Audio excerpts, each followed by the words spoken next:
नमस्कार मंडळी, पुन्हा एकदा स्वागत करतो तुमचं आपल्या एका नवीन व्हिडिओमध्ये. आज नेवरे येथे भव्यदेव ओपनचं मैदान संपन्न झालं आहे. या मैदानामध्ये सेमी क्रमांक 7मध्ये एक मैत्रीपूर्ण आणि एकदम टॉपची लढत आपल्याला बघायला भेटली. कोणती लढत तर लकी डमरू विरुद्ध सोन्या नंद्या विरुद्ध कारुंडे एक्सप्रेस चिके आणि छान 9950 चालू सीझनमध्ये टॉपमध्ये पाळणारा नंदी चिक्याचं आणि चिके आणि छानचं नियोजन जुळून आलं आणि दोन गाड्यांमध्ये सुंदर अशी मित्रांनो लढत झाली.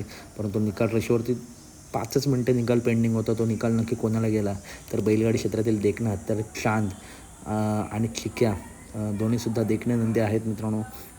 या जोडीने मित्रांनो निकाल घेतला. तसेच साईडच्या गाडीने जबरदस्त अशी लढत दिली मित्रांनो चिक्याला आणि चांदला. तर चिक्या आणि चांदला फायनलला खूप खूप शुभेच्छा आणि हारल्या नंदींना पुढच्या महिन्यासाठी खूप खूप शुभेच्छा. चला तर भेटूया पुढच्या व्हिडिओमध्ये. धन्यवाद मंडळी. व्हिडिओला लाईक करा, चॅनलला सबस्क्राईब करा. धन्यवाद.